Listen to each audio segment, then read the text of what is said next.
ducts. Retroperitoneal is a term we apply to where the kidneys are. And what does that mean?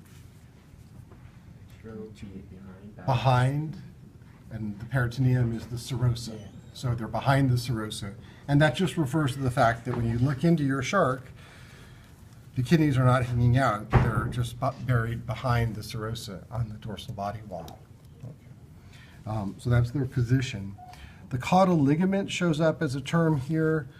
And that's mostly just so that you don't confuse it with anything else. It nicely has a pin in it. Is that what that's supposed to be showing? Or is the pin just there for... Well, that was for the artery, but... For the... It sort of missed the artery. Yeah.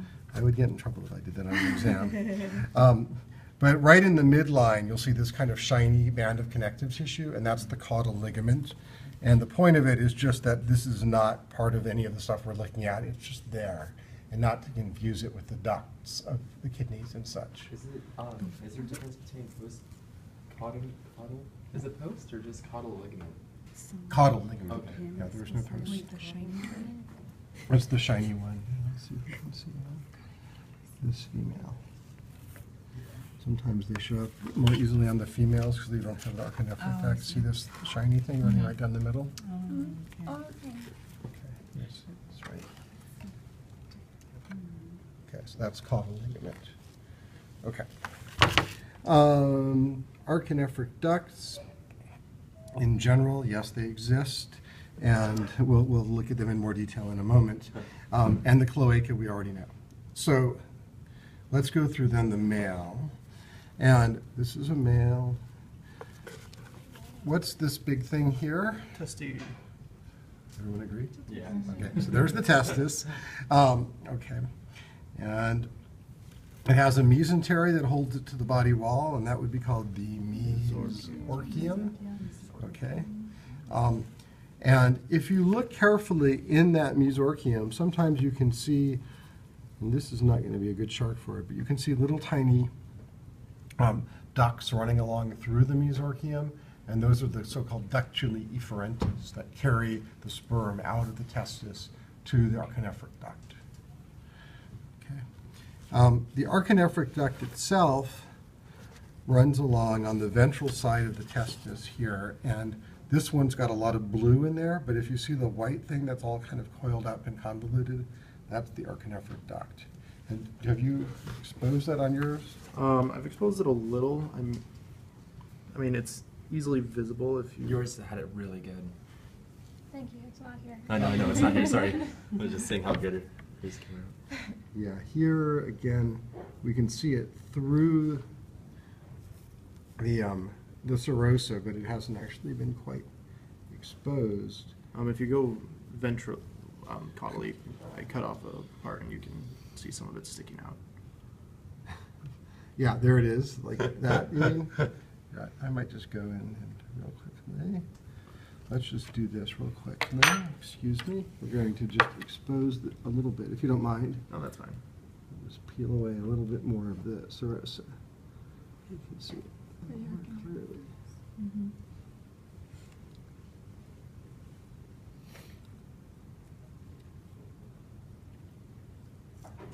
Okay. There we go. So you can see right here this coiled tube running along here. That is the archinephric duct. Okay. You see that right there? Right. Oh. It makes Okay. such a difference when you actually see it.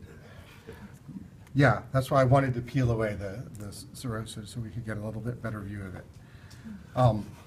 So what's happening is the sperm enter into the archinephric duct from the testis.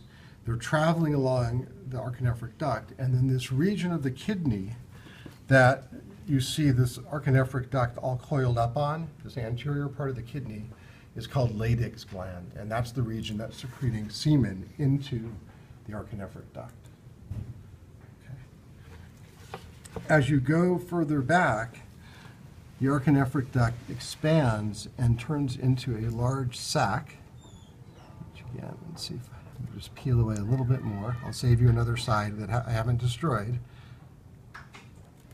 Let's do that right here.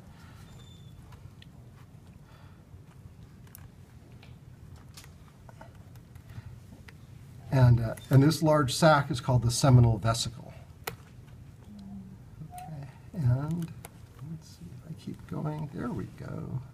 Just want to make sure we can really see these things. Jack is being very nice as I destroy his shark. Okay.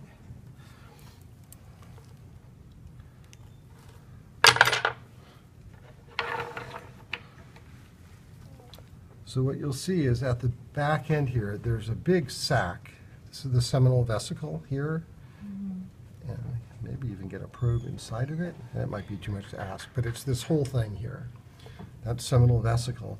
And if we follow that back further, you'll see there's another sac that sits on top of it right here, kind of like a little pouch. And that is the sperm sac. Okay, so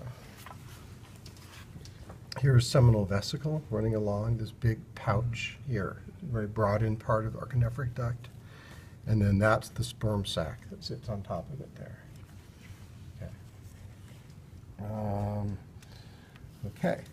So if we were to pass a probe down through the archinephric duct here and into the sperm sac. Wow, you could do that? Should be able to do. There it is. Oh, that is so cool. With any luck, that's where it goes. There it is inside of the seminal vesicle.